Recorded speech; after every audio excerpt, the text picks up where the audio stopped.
this isn't a magic trick. It's not editing or a secret way to change colors either. Everything you are about to see is created with nothing more than knit and purl stitches. You never even have to knit with two colors at the same time. So let's show you how to do illusion knitting and how you can achieve stunning designs like this one here the easy way.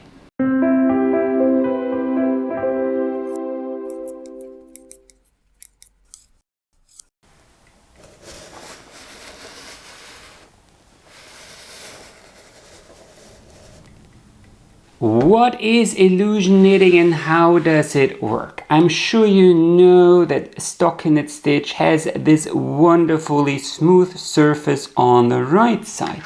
And if we take a look at this swatch in garter stitch, you can't help but notice all those ridges. But what happens if you combine these two swatches? Well, then the result will be a lovely stripe pattern with lots of texture. So there's always 2 rows of garter stitch in color A and then 2 rows of stockinette stitch in color B. Now watch what happens when I tilt this swatch a little bit towards the back. Suddenly it gives the illusion of just being yellow because the garter stitch ridges, these garter stitch ridges, they protrude a bit and block the view. Obviously you can play this game with both colors. So here we have another swatch. This is again just 2 row stripes, but on the left the yellow stripes have garter stitch, and on the right the blue stripes have garter stitch. And if I tilt this here over, can you see it gives the illusion that the left was yellow but the right was blue. Fundamentally it's the same 2 row stripes, but you are toying around with these protruding garter stitch ridges. And just like you can use purl stitches to paint a little picture like this Christmas tree here on this coaster, you can use these protruding ridges to paint pictures that are only visible from a certain angle using garter stitch. Now let's put this knowledge to good use. We are going to knit a very simple swatch together so you understand the principles following a very simple chart. And I already knitted a couple of rows because I don't want to make illusion knitting any more complicated than it actually is. So I started with 2 rows in garter stitch, followed by 2 rows in stockinette stitch in color B, and then another 2 rows in garter stitch in color A, and 2 rows in stockinette stitch in color B. You can make this margin, this will act as our background, as wide as you like, but I started with 12 stitches and a standard long tail cast on. Now, according to my chart, the next row, I am right here in row 5, the next row will be my first pattern row. And under normal circumstances, these pattern rows always come in pairs. So first, you disrupt a garter stitch ridge here, so it doesn't obstruct the view, and then you set up a garter stitch ridge in a stockinette stitch stripe using the contrasting color to create the illusion. Let's knit that together. Now the first rule of illusion knitting is whenever you pick up a new color, do it in a way that you trap the old color in between work and working yarn. This will create a nice braided edge that is quite secure. And then the second rule is all right side rows. All right side rows are knit rows. So without exception, you can knit across all right side rows. There's no need to change the pattern, no need to look at the chart. It is literally just knit stitches. And then on the wrong side, you have to look at your chart. And my chart tells me that the first 4 stitches of my row are going to be knit stitches. Knit stitches. We'll take a look at how to read these charts in a second anyway. And then the next 4 stitches are going to be purl stitches.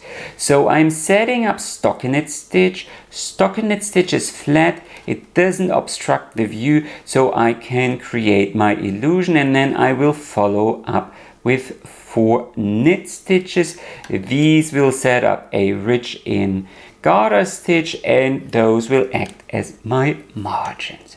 And then I turn around. Right now I didn't create any illusion. Again, when you change colors, make sure that you trap the old color.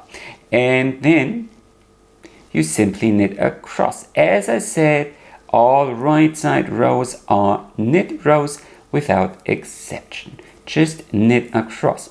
And here you can already see this is a little bit of stockinette stitch that won't obstruct the view.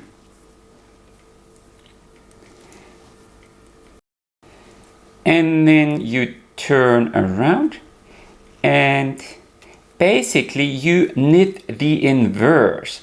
So I start with 4 stitches in stockinette stitch. That will be my margin.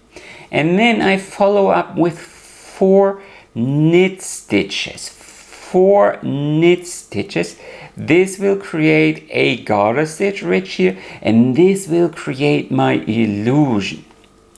And then 4 more purl stitches. Now this doesn't look like much yet, and this is another very important rule when it comes to illusion knitting. You have to give your illusion some time. So we are just going to knit 2 more stripes here. So I start with blue, and again I just knit across the right side. Turn around, and here on the wrong side I start by knitting 4 stitches.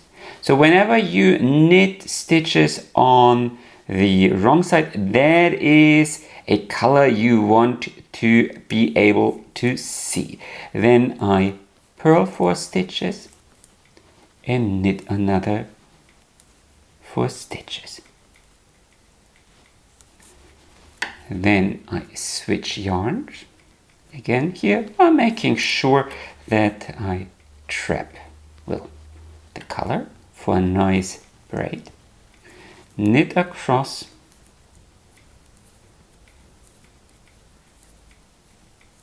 Just knit stitches here. It's, it sounds so complicated, but the basics are just so simple. And here on the wrong side, I purl 4 stitches. I want my margins to be blue. I don't want any yellow to be visible. That's why I purl it. And then here in the center, this is the motif I want to achieve. And that's why I knit those 4 stitches.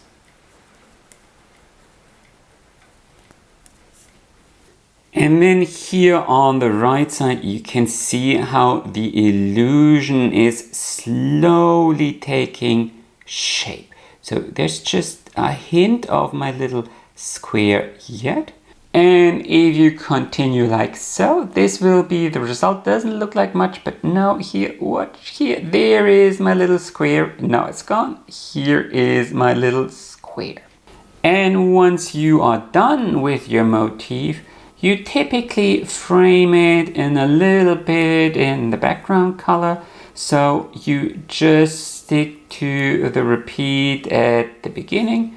So you knit the background color in garter stitch and the contrasting color in stockinette stitch. So easy as that, and then you bind off. And this here is literally everything you need to know to knit much more complex designs here, like this little coaster. If you zoom in, it's just knit and purl stitches used in a very creative way. So when it comes to illusion knitting, the only challenge are the charts. So you need to know how to read them and of course maybe know how to create them. So let's talk about this. There are two axes. The horizontal axis counts the stitches and each box along this axis stands for 1 stitch. So this box here holds all the information you need to knit stitch number 6, for example.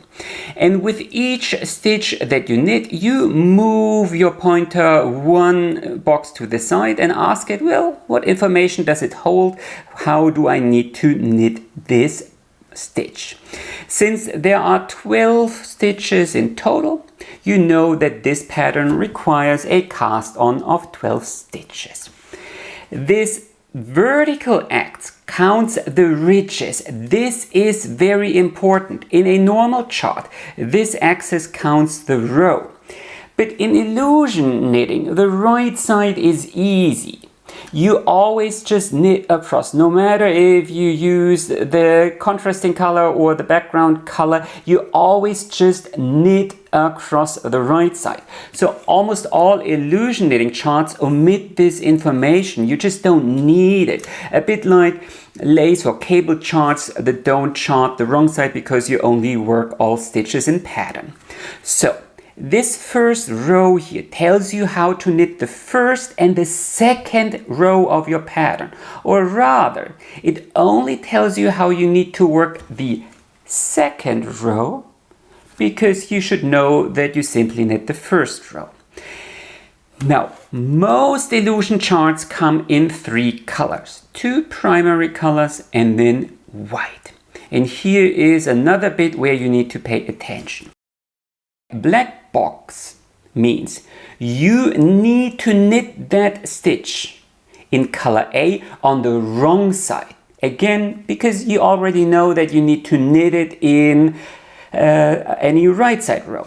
Orange, on the other hand, stands for knit the wrong side in color B. Now, I used orange for better visibility. Most illusion knitting charts will use gray instead. And what does white stand for? Well, white means purl that stitch on the wrong side, no matter which color you are working with. So basically the chart only shows you those stitches you can see when you hold your project at such an angle as seen from the right side. Everything else is just stockinette stitch. So if we read row number 5 here at the chart, this corresponds to ridge number 5. 1, 2, 3, 4, 5. This ridge were rows 9 and 10. You start in color A, just knit across the right side, and then you need to read the chart from left to right. This is because the chart only depicts everything as seen from the right side. Your knitting direction is this, but if you turn things around, then your knitting direction is as if you were a left-handed knitter. So row number 11 would be 4 knit stitches in color A, followed by 4 purl stitches. Doesn't say it is color A, but you need to knit this row in color A, so it can only be color A, and then you knit 4 stitches. Then you switch to ridge number 6 or rows 11 and 12. Again, it doesn't say that this needs to be color B, but you need to change colors anyway. So you knit across in color B, turn around, read from left to right, and then it is 4 purl stitches to create stockinette stitch, followed by 4 knit stitches, 4 purl stitches. This is how you read the charts. To make things a little bit easier and less confusing, simply use a ruler and then place it here wherever you currently are, and then on the wrong side only you go through the row from left to right, and then afterwards you can cross that off and move your ruler up 1 row. It's also helpful that you go through that row beforehand and count the boxes. So here 1, 2, 3, 4, and then you would add 4 here, 1, 2, 3, 4, 4 here. Makes working through the chart a lot easier, especially if there are larger stretches that you can't easily identify at a glance. You should also consider placing stitch markers, because it can be very difficult to read your knitting here on the wrong side. However, the wrong side is of course the only row where you need to pay attention to. So here I am in this row, and as I knit across, I simply place a couple of stitch markers. So I can read my chart from left to right, same as my knitting direction. I can kind of read my pattern as well. So here there is a little purl ridge, and then I place a stitch marker, because this is where I'm gonna call it color change here, or a stitch pattern change occurs. And here after 4 stitches there's another change, and then here when I am on the all-important wrong side, where I can't really see things, here it's kind of easy to see it because these purl ridges are very prominent, here less so. And then here as I come across my stitch marker, I know, okay, this is where I need to change pattern. This is where in this case I would have to purl. Now the experienced knitters probably want to know how they can design their own chart the way I did for this little dishcloth here. How did I do this? Well, it's both a bit easier and a bit more complicated than you might expect. So the difficult part is that you need your gauge first. Knit a little swatch like this one here, no motif, no design, just garter stitch and stockinette stitch. And then you need to find out your gauge. And if for me 10 stitches are 2 inches wide and I want a project that is 6 inches wide, then I need to cast on 30 stitches. And if for me 20 rows are 2 inches, well, and I want a project that is 6 inches high, then I need to knit 60 rows. Now, a lot of this is garter stitch, and you will notice that there is a big difference between your stitch gauge and your row gauge. Anyway, with this kind of information, you can come up with a grid and a chart, an empty chart like that. So you can use a program like Stitch Fiddle or a graph paper, whatever you prefer. But be very careful. Remember, every horizontal row in our chart represents 2 rows in our knitting. So if my calculation says I need 60 rows, then the chart only needs 30. This is very, very important. In the next step, use a Sharpie or whatever else you prefer and mark every row in your contrasting color. Every row in your contrasting color, because these are the only rows you can use to actually draw your motif. And from here, you can use a pencil to draw whatever motif you like. Just roughly approximate, you know, whatever you want to draw. And it's very important that you start with a rough outline and not with such a sketch. This is so important because you only have every second, or rather every 4th row, to actually add any details. And this means the more detailed your drawing is, the more that will get lost. So for example, you might say, well, that's a cute drawing of a cat. But in the next step, you need to use your Sharpie and fill out the design. So go and find the first row you can use to design, and then you can fill out all these boxes. Then you go to the next row and you do the same. Next row, do the same. Next row, here do the same. And if you do this, if you do it like so, you start with this cute drawing and the result will be this. Still kind of cute, but possibly not what you were looking for. So use very, very broad strokes for your design, and always keep in mind that you have precious little rows to actually fill out any details. So this is actually how I would design a chart for a cat. So think of it as designing an icon for a cat and less a drawing of a cat. Or think of these early computer games where you only had 20 pixels or so to get the idea across. This is how you should approach this. And then you can toy around with moving around single pixels. For example, you might go like, okay, this tail could look better if this was also black. Or maybe you decide, okay, it doesn't need to be. Maybe it should be a little bit more bushier. Or here, the face, maybe it needs to be a little bit wider here. And then you can toy around with that. In the last step, you have to fill out the rows for your background color, but this follows a very, very predictable logic. So if these stitches here, these stitches need to be black, then these here need to be stockinette stitch. So here up until this bit, I need garter stitch. So very, very easy to predict. Fill it out. I mean, it will complete your chart, but actually it is not even fully needed. Now, you've probably realized that all these designs are somewhat basic.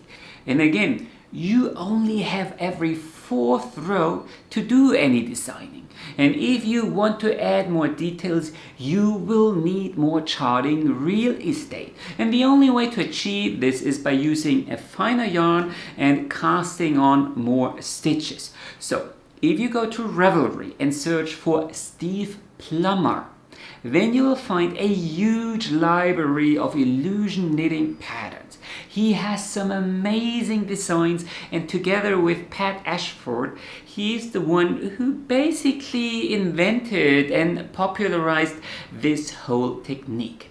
There's a Harry Potter scarf and even a painting of the Mona Lisa. But you will instantly notice that all these designs aren't just 30 stitches wide, but rather 100 or more. So in all honesty, illusion knitting is best applied to larger projects where you just have so much more pixels, stitches to work with. Use such a potholder here to practice, but it probably won't lead to people gasping and fainting in shock at your local knitting meetup. Now, I need to address two very important bits here. So first of all, you might have noticed that most of Steve Plummer's designs were knit from right to left and not bottom up. And that is because the illusion is only visible from a very, very narrow angle and only from a certain point of view. So if this here weren't a dishcloth but a wall hanging or a shawl, you would possibly never even get to see the illusion, but only if you were to get on your knees, then you would see it here from the bottom. But if you're standing in front or to the left or to the right, you won't be able to see it. And that's when you turn it by 90 degrees and you come in from the left, you see it, then you stand in front of it, see nothing, and then here from the right, you will be able to see it again. So if we go back to this cat chart here, this is possibly not the way you should design this chart, but rather like so. So always remember, the design needs to be at eye level, and you need to look at these ridges vertically. If they are aligned horizontally and at eye level, you won't see a thing. And then there is a second bit we need to talk about. Because if you look really, really closely at the designs by Steve Plummer, you will often see what appears to be a third color. How's that possible? Well, he calls it intermediate shading. So what's that? here is another swatch, and to achieve this third color, you simply need to knit garter stitch with both colors. Can you see the difference? So here on the right, the ridges are in the blue color and the yellow is stockinette stitch, and here over on the left the ridges are held in the yellow color and the background here in blue is stockinette stitch. But this is just pure garter stitch, pure two-colored garter stitch. Can you see this nice little gradient? Now here's the important bit. If you ask me, this illusion only works with very complex designs. So here I tried to have a square, so kind of like a Russian matryoshka. There's a square in the middle, then there's a larger square and yet another larger square. But I don't know, I don't think this actually works. So if you take a look at this swatch, you get this nice little transition, this nice gradient here from blue to yellow. But here, it probably would have looked better if this was just white. So, for example, Steve Plummer published a pattern for a Doctor Who inspired design, and I believe this is a prime example of how well this intermediate shading can be applied, how you can use a little bit of garter stitch to create a middle tone in between black and white. But the smaller your project is, the simpler your chart should be. But again, do consider how you are going to use your project. If it's a wall hanging, this can work. But if it's a wearable, like a shawl or a scarf, then always consider that your body isn't the perfect flat surface. And a lot of the details will get lost in the folds and in the wraps. So, the more detail you add, the less likely it will be that a casual observer who just walks past will be able to fully grasp your design. And then maybe an advanced knitter will walk past you and go like, poor thing doesn't know the difference between knit and purl stitches yet. And that is possibly not what you are trying to achieve. Now here at the end of this video, I also want to show you how to fix mistakes, because mistakes will happen. If you have been very observant, you might have noticed that here there is a stitch and stockinette stitch where we would have needed garter stitch. Can you see here this stitch here? Can you see it? Kind of spoils the illusion. So let's fix that together. So before I do anything, I use one of these bulb-shaped stitch markers and mark the stitch below the one I need to fix. So this is the stitch I need to fix. This here is a knit stitch. It needs to stay that way, but I'm just going to mark that spot. And then I am going to follow that column all the way to the top. Drop that stitch. You can secure the other stitches on your needle using one of these needle stoppers just to be safe, and then you simply unravel this one stitch at a time. Go slowly, and then you carefully unravel all the way to the bottom. And this is why I placed the stitch marker, because this stitch here cannot unravel anymore. And then you need to take your crochet hook, preferably one in a similar size, and here. So this was previously a knit stitch and I need it to be a purl stitch. So I go hunting for that next strand here, bring it to the front, insert my crochet hook here from behind and do it like so. Let's do that one more time so you can see it really closely. So that strand here needs to be in front, and then I enter that stitch here from behind, grab the yarn and pull through like so. Why do I pull through like so? Well, then here the next stitch is a knit stitch because it's a right side row. Then I can quickly do it like so. Then I need to consult my chart. This also needs to be a knit stitch, so I can just pull it through here. Now the next stitch here needs to be a purl stitch. So here's again how I do it. I insert my knitting needle from the back, bring this strand here to the front, and then go through like so. Knit, knit, knit, purl stitch. So these purl stitches are kind of annoying, but it is what it is. You should be able to fix it. Now, it can be a little bit confusing to remember whether something needed to be a knit stitch or a purl stitch. So I recommend take your mobile phone and take a picture of this very column you need to fix and lay it to the side, because then you would have noticed that this knit stitch here actually needs to be a purl stitch. Can happen to the best of us, but the good bit is that everything here is fixable in a very easy and straightforward manner.